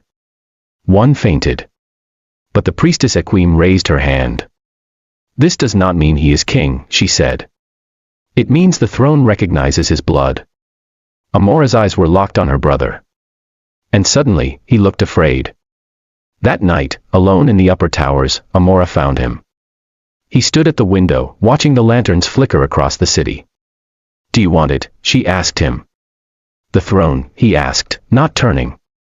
Yes. He exhaled. Wanting has nothing to do with it. This place calls to me. Like it's inside my skin. It's because you were born for it. He turned. And you weren't. She paused. I wasn't supposed to be. But I fought for it. I bled for it. He walked closer. Then maybe it belongs to us both. Maybe, she said. Or maybe it will destroy us. He reached for her hand. She didn't pull away. Then, quietly, he said. I saw her, you know. In my dreams. Your mother. Our mother. She wore white. She said you'd save me. Amora's voice broke. She said the same thing to me. That night, the 7th mask whispered for the first time in decades. No one heard it but the mask keepers. It whispered only 4 words. One must fall first. The keepers didn't sleep. Because that prophecy hadn't been heard since Iloa's reign. And back then, a sibling war tore the kingdom apart. In the darkness of the ruined southern district, a figure moved among the rubble. His name was Chikamsu, Neka's only son. He had been banished years ago after trying to poison Amora. But now, he had returned. Not alone. With him were 3 exiled generals, bitter elders, and a foreign prince. He read the signs. The city was shaking. The bloodline had surfaced. But the throne wasn't decided. Let them fight over who should wear the crown, Chikamsa whispered. When they're done arguing, I'll be sitting on it. He unsheathed a small dagger, silver and black, the symbol of the lost order. And in the reflection of the blade, his face morphed. Not into Aji. But someone older. Someone darker. Amora and Arin stood beneath the sacred Adaka tree, the one said to bloom only for true heirs. It had not bloomed in 50 years. Tonight, it bore white flowers. They stood hand in hand. If we do this, she said, we change everything. I didn't come here to fight you, he said. I know. But we may not have a choice. He reached into his cloak and brought out something she hadn't seen before. The blade of Iloa. Where did you get that? She gasped. It came with the scroll, he said. The day I remembered. That blade can only be held by one who walks the truth. He looked down at it. Then may truth guide us both. The city of Yumakoro had always danced with secrets. But this night was different. The moon had not just risen, it had cracked. Literally. At first, people thought it was a trick of light, but no, above the skyline of the city, the full moon, so white and ancient, now had a black scar through its center, like a lightning bolt frozen in time. The priests wailed. Old women sprinkled salt outside their gates. Children were pulled indoors. Radio stations went silent. Even the governor sent soldiers to the palace, claiming, "We must investigate a potential celestial threat." But the palace already knew what it meant. The trial of blood and spirit had begun. And the broken moon had come as the first witness. It was ancient. Older than the palace itself. Older than the crowns and courtrooms. The trial of blood and spirit was the only way to settle a throne when the bloodline split in two. One by birth. One by fate. It was not a battle. It was worse. Each heir would undergo a journey, alone, without aid or weapons. The spirits of Yumakoro's ancestors would test their soul. Not their strength. Not their cunning. But their truth. And the city would know who the throne wanted, not by vote or ceremony, but by what survived the trial. Before sunrise, Amora visited the shrine of her mother, Queen Efer. The shrine was humble, small, and tucked behind the royal herb garden. Only she had the key. She lit 7 white candles. She knelt. For the first time in weeks, she let herself cry. "Mama," she whispered, "you told me to fight for this throne. You said I was meant for more." Silence. Then, a breeze. The candles flickered. She looked up. The fabric on the statue of her mother's figure began to move. She stared. It wasn't wind. It was her. Her mother's voice whispered, not in her ears, but in her heart. "If he is your brother, protect him. If he is your enemy, test him. But do not forget, Yumakoro needs a heart more than it needs a crown." Amora wiped her tears. She stood. "I won't let you down." Across the city, in the house of the mask keepers, Arins knelt before a bowl of black water. The priestess Akim circled him slowly, sprinkling ash and petals. "Do you carry hatred in your heart?" she asked. "No," he said.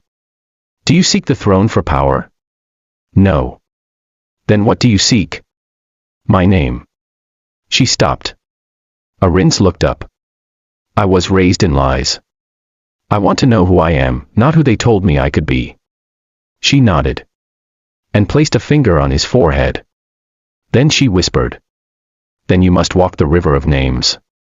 And the river remembers everything, including what you try to forget." At the moment the cracked moon hit its peak in the sky, the palace split in silence.